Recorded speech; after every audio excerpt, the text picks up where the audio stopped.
Hi friends, welcome to my channel 30 days spoken English class in Tamil day 15 இன்று past perfect tense குறித்து கற்க போகிறோம்.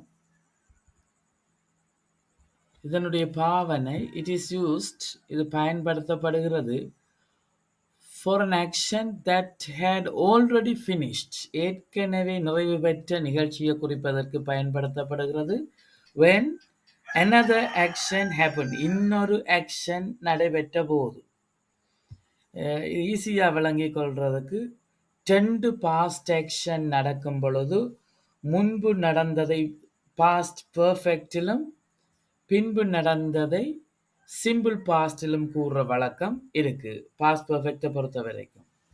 உதாரணத்தினை கவனமாக அவதானிப்போம். When I went to the railway station, நான் railway ஸ்டேஷனுக்கு போனபோது the train had gone. The train had already gone. Train ஏற்கனவே போயிட்டுது. ட்ரெயின் முந்தி நடந்த ஆக்ஷன் என்றபடி அது பாஸ்ட் பெர்ஃபெக்ட்ல வருகிறது, மற்ற ஆக்ஷன் சிம்பிள் பாஸ்ட்ல வருகிறது. இதை கவனிக்கணும் கூடுதலா பாஸ்ட் பெர்ஃபெக்டை நாங்கள் பயன்படுத்தும் பொழுது. பாஸ்ட் பெர்ஃபெக்டின் வடிவத்தை கவனிப்போம். பாஸ்ட் பெர்ஃபெக்ட் ஒருமை பன்மை என்ற வேறுபாடு பிரச்சனை இல்லை. பாஸ்ட் பெர்ஃபெக்ட் சப்ஜெக்ட் வெறும் ஒருமை பன்மை ஏதாவது இருக்கலாம்.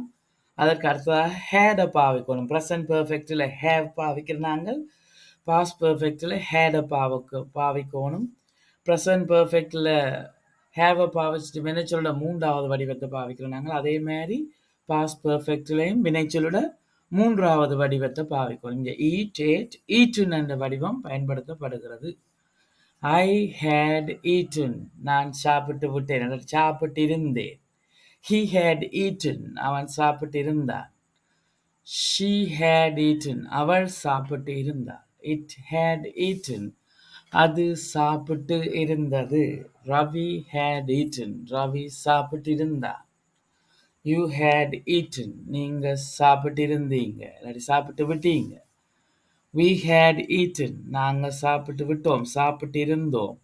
They had eaten அவர்கள் சாப்பிட்டு விட்டனர், சாப்பிட்டு இருந்தனர். இந்த வகையில் நாங்கள் தமிழ்லையும் இதனை விளங்கிக் கொள்ளலாம், பயன்படுத்தி கொள்ளலாம். தொடர்ந்து இதில் நெகட்டிவ் ஃபார்மினை அவதானிக்கும் பொழுது ஐ ஹேட் நாட் ஈட்டன் என்ன நான் சாப்பிட்டு விடவில்லை, சாப்பிட்டு இருக்கவில்லை. He had eaten அவன் சாப்பிட்டு இருக்கவில்லை. She had eaten அவள் சாப்பிட்டு விடவில்லை. It had eaten அது சாப்பிட்டு விடவில்லை.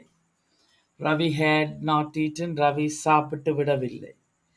You had not eaten நீங்கள் சாப்பிட்டு விடவில்லை. We had not eaten நாங்கள் சாப்பிட்டிருக்கவில்லை. They had not eaten அவர்கள் சாப்பிட்டிருக்கவில்லை. இந்த வகையில் நாங்கள் நெகட்டிவில் பயன்படுத்தி கொள்ளலாம். அதே மாதிரி இன்டரோகேட்டிவ் ஃபார்ம் கொஸ்டன் ஃபார்ம்லையும் பார்க்கலாம். ஹேட் ஐ ஈட்டன் நான் சாப்பிட்டு இருந்தேனா, ஹேட் ஹி ஈட்டன் அவன் சாப்பிட்டு இருந்தானா, சாப்பிட்டு விட்டானா. கவனமாக இருக்கணும். பாஸ்ட் நாங்கள் சரியாக வேறுபடுத்தி கொள்ளணும். ப்ரெசன்ட் பெர்ஃபெக்டையும் பாஸ்ட் பெர்ஃபெக்டையும். ஹேட் ஷி ஈட்டன் அவள் சாப்பிட்டு இருந்தாளா, ஹேட் இட் ஈட்டன் அது சாப்பிட்டு இருந்ததா, ஹேட் ரவி ஈட்டன் ரவி சாப்பிட்டு இருந்தானா, had you eaten நீங்கள் சாப்பிட்டு இருந்தீங்களா, had we eaten நாங்கள் சாப்பிட்டு இருந்தோமா, had they eaten அவர்கள் சாப்பிட்டு இருந்தனரா. கவனமாக ரெண்டு பாஸ்ட் ஆக்ஷன் சிச்சுவேஷன்ஸ்கள் வரைக்க நாங்கள் கவனமாக பாஸ்ட் பெர்ஃபெக்டை பயன்படுத்தி கொள்ள வேணும். That's all for today. இன்றைக்கு இவ்வளவும் தான். தேங்க்யூ, நன்றி, and see you soon. உங்களை வெகு விரைவில் சந்திப்போம்.